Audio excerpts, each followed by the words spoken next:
Thanks for watching. I'm Margot Kinberg, and this is In the Spotlight, a closer look at a crime novel. From Edgar Allan Poe to the golden age of crime fiction, those classic crime stories help lay the groundwork for today's crime fiction. And they're worth exploring just on that score. So let's take a closer look at classic crime fiction and turn today's spotlight on R. Austin Freeman's The Mystery of 31 New Inn. Dr. Christopher Jervis is serving as locum for a colleague when he is sent for to treat a sick elderly man named Mr. Graves. The carriage driver tells Jervis that he is instructed to black out the windows of the carriage at the patient's wishes, so Jervis doesn't know where he's going. Still, he arrives safely and treats his patient.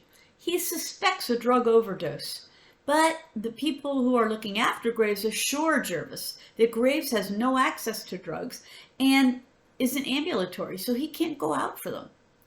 The carriage driver returns Jervis to his office. It's a very strange case, and Jervis wonders whether foul play might be involved. So he consults his friend, medical juris practitioner Dr. John Thorndyke, to see what he advises. Thorndyke agrees to look into the matter and gives Jervis some suggestions. Jervis gets distracted by an outbreak, a few cases of influenza, and doesn't pursue the case of Mr. Graves.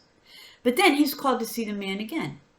This time he has a way, at Thorndyke's suggestion, to at least find out where the house he's been called to is located, but the mystery only deepens. And now he's sure that something unsavory is going on. So he and Thorndyke agree to work together on the case. In the meantime, Thorndyke has another case. Stephen Blackmore's Uncle Geoffrey has died and named his nephew as sole legatee in his will.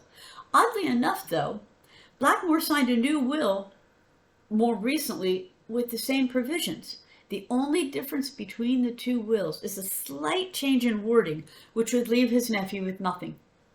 The new will has been duly signed, and there's no doubt its legitimate signature. So why would someone make a new will like that when the nearly identical other will is a perfectly valid will and reflects the dead man's wishes? Blackmore and his attorney have run out of options.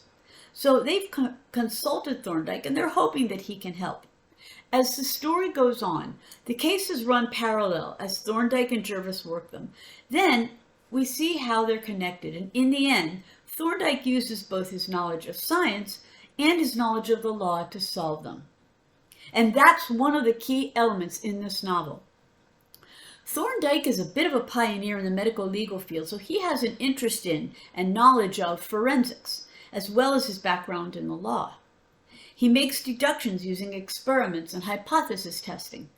In fact, in a few places in the story, he shares his thought processes, and we see how even when he's not actually conducting experiments, he goes through different possibilities and tests each one.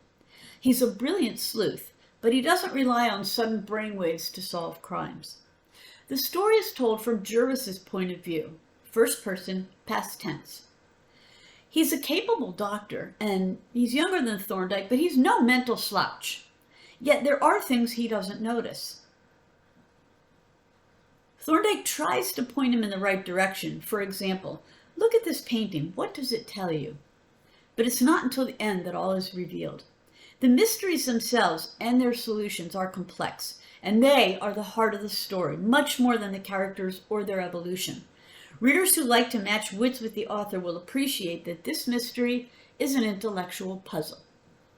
The Mystery of 31 New Street is a classic mystery, as much howdunit as whodunit. It features a brilliant detective who's part of a group of people crafting a new professional field, an assistant who brings his own skills into the story. This has been In the Spotlight. I'm Margot Kinberg. Thanks for watching.